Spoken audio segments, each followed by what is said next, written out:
Hi guys, welcome along. Right then, today I'm going to try my actual full first grain to glass. Obviously my last couple the memory card went, so this time I've got a brand new memory card, fully charged battery on the camera.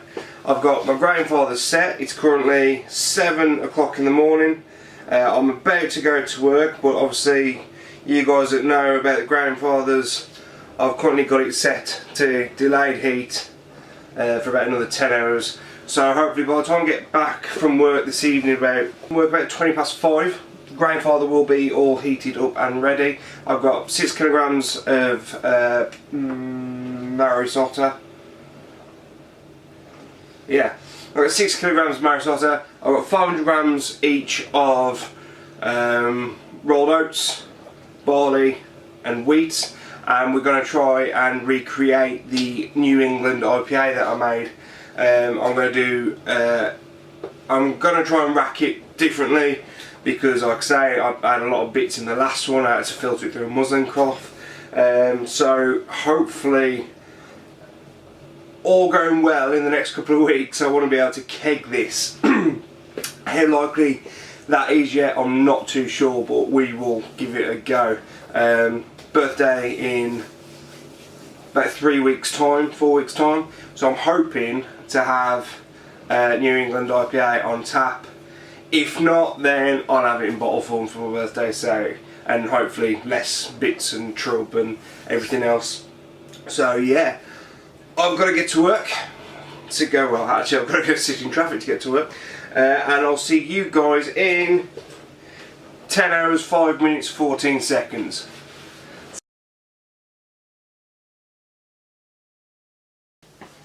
Okay guys, so I'm back from work and it was really cool actually.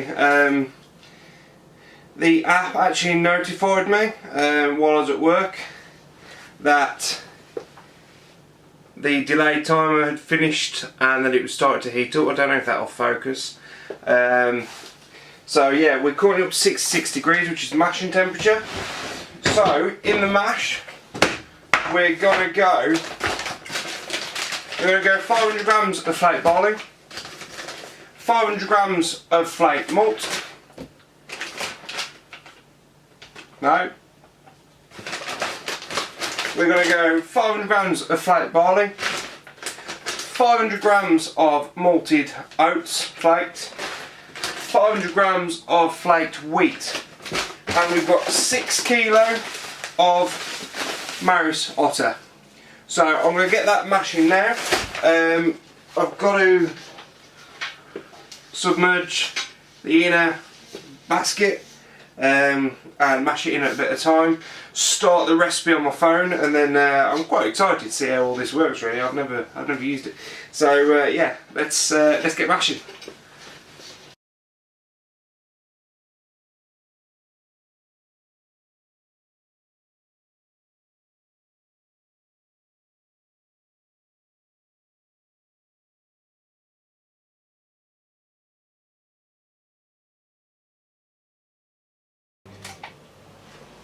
I've just pumped that a little bit over, just to let the water drain through the grain.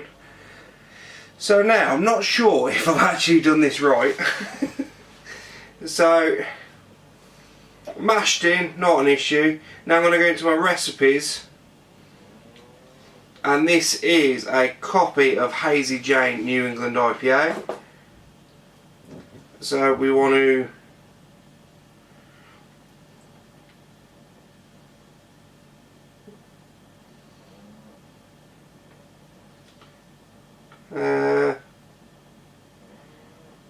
brew session. We'll start the brew session.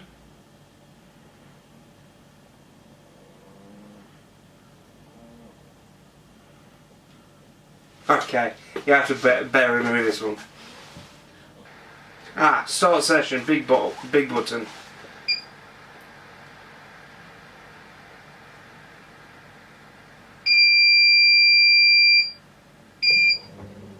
Okay, so we've now set the mash for an hour, and like I say, this is just going to keep recirculating for, you know, everything I need it to do. So this is one of the reasons why, oh, you see my head. So this is one of the reasons why I opted for the Grainfather system than my original system, because I can now leave this for another hour. I've just finished work, so I've got to get showered, I've got to do some dinner, I've got to do some paperwork. I mean, yeah, that's going to take me longer than an hour, but I haven't got to monitor temperatures, I haven't got to keep that in mind, I haven't got to keep watching it. And any issues are just going to come up on my phone, which is in my pocket. So that's one of the reasons why I went for this. It's ready.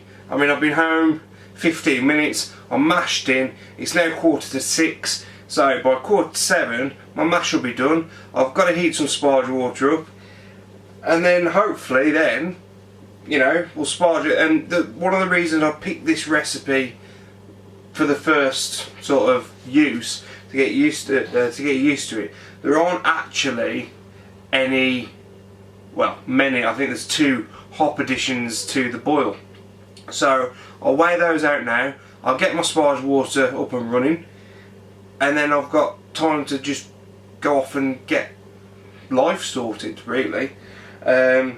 So yeah, I'm quite looking forward to just seeing the next processes, the next steps myself. Right then, I'll see you in an hour. Okay, so I've got my 50 grams of Chinook as my first hop addition. And then I couldn't get any pelleted Amarillo, so we've got 50 grams of leafed Amarillo, we've got 50 grams of Citra and 50 grams of Simcoe for my final hop additions. I think they're 15 minutes towards the end. So I'm going to start dismantling this now. We've currently got 8 seconds left. So I'll start dismantling it, ramp the temperature up to get the boil ready, lift the grain basket, let it drain, and then there we go, my sparge water should be all good. Right then, let's get cracking.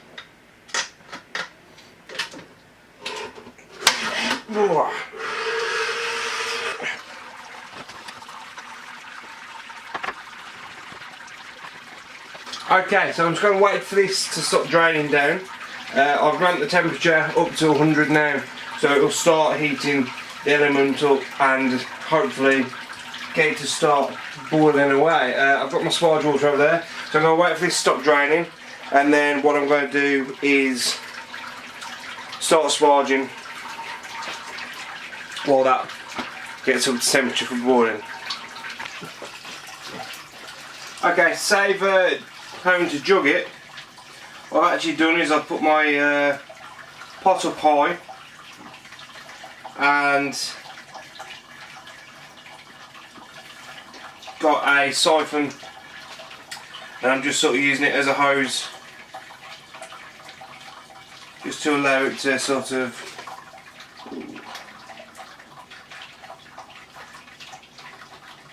gradually set through. Okay, so I didn't know you could probably get a boil over with this. Boil reach, press set to start boil timer. There we go. I didn't know you sort of risked a boil over this, to be fair. I literally just happened to look at the corner of my eye, and all I could see was I can't even lift the lid, it's that hot. Well, apparently this is a rolling boil now. Yeah, it is, yeah, I can feel it boiling away. I'm going to try and get rid of some of that head. Whoa, that's hot. But yeah, literally it was just taking up over. Got a bit of mess on the outside now. I'm going to wipe that up before it stains.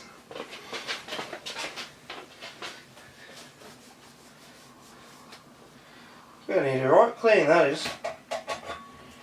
Oh, I can't even get down there. Oh, first burn, I've got some stainage down there that I can't even get to. Oh, I'll get that when it's all cool and ready for a clean. So I'm gonna, ooh, that's hot. I'm gonna leave the lid off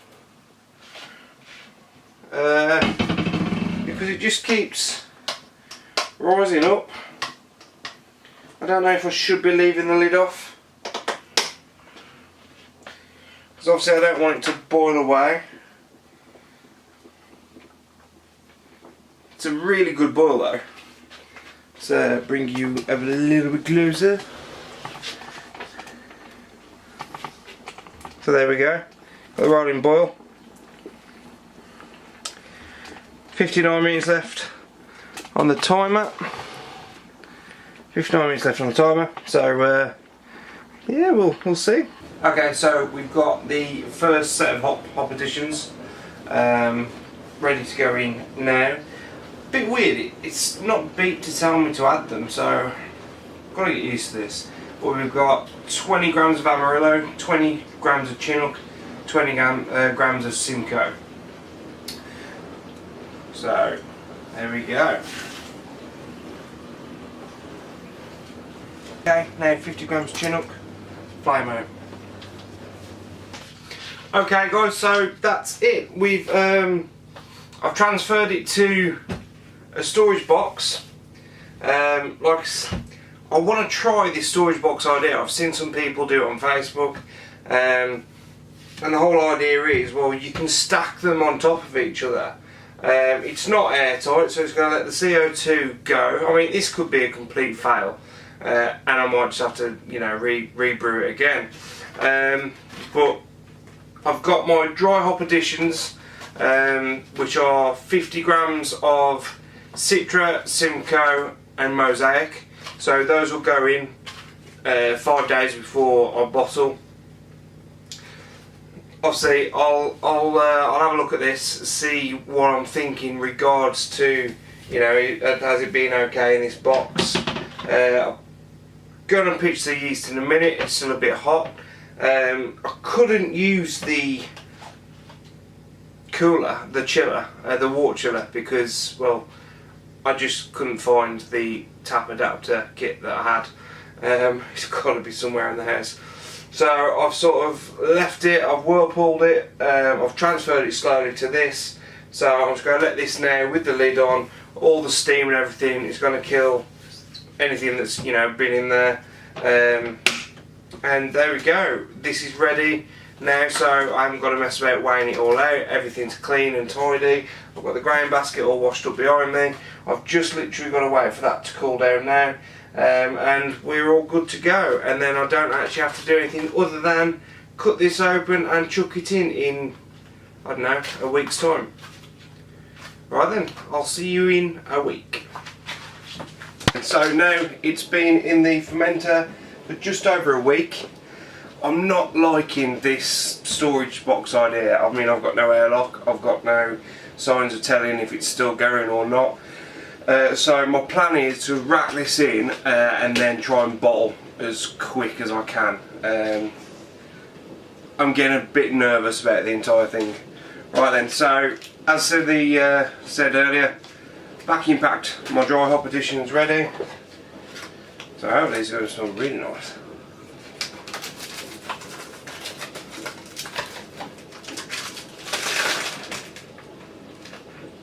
That does smell incredible. Right then, lid off.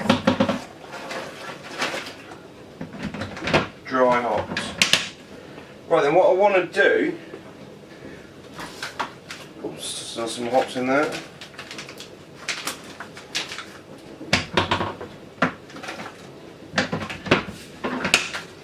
What I want to do is, because of the hops, last time I sort of tried a New England IPA, it was a nightmare to try and bottle. I mean, the trub with the amount of hops was about ½ inch thick. So my idea is to try and sort of wedge this up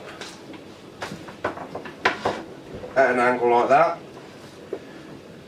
So hopefully all the trub's going to go that way, and especially all the hops, once they sink, they're going to sort of go that way. So hopefully that will help me not siphon so much sort of rubbish up. So, right then, I'll see you when it's time for bottling. Okay, so I've just come to edit the grain to glass video, and I realised I hadn't actually got any of the glass part. So I've just come to pour a pint, and this happened. So I've managed to drink the keg, which I didn't think was very easy to do, but it clearly was.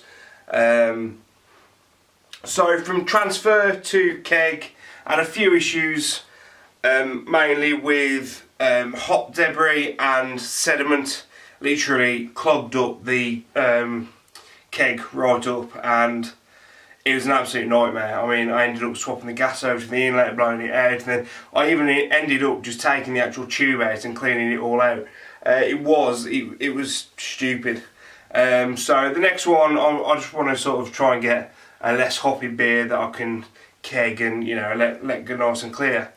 Right then, so unfortunately I've only got half a pint left, which, well, to me either says it was a really good beer or I've just had to drink it because I've got no choice. We've got a really nice haze to it, which is what I wanted. Got a 1 finger head. This has been carbonated with CO2 in the keg, and in all fairness, you know, it's been a great keg. I mean, like I say, I think it's been kegged about 3 weeks.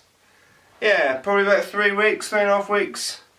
So I probably ended up with about 18, probably less than 18. Let's say about 16 litres.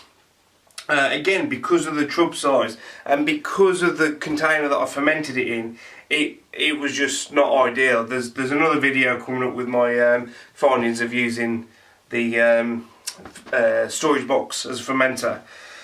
Right then, so we've got a nice half pint here, lovely haze, 1 finger head. Right, let's go with the nose. So on the nose it smells really nice and malty, but you get this quite floral hop aroma come through.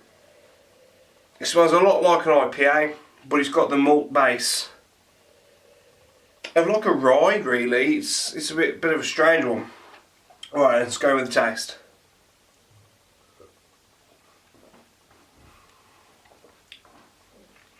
The taste is perfect. It's smooth, it's well carbonated, I mean it's really, really soft, and the maltiness, the malt backbone turns into this really nice hop forward floral sort of party on the tongue.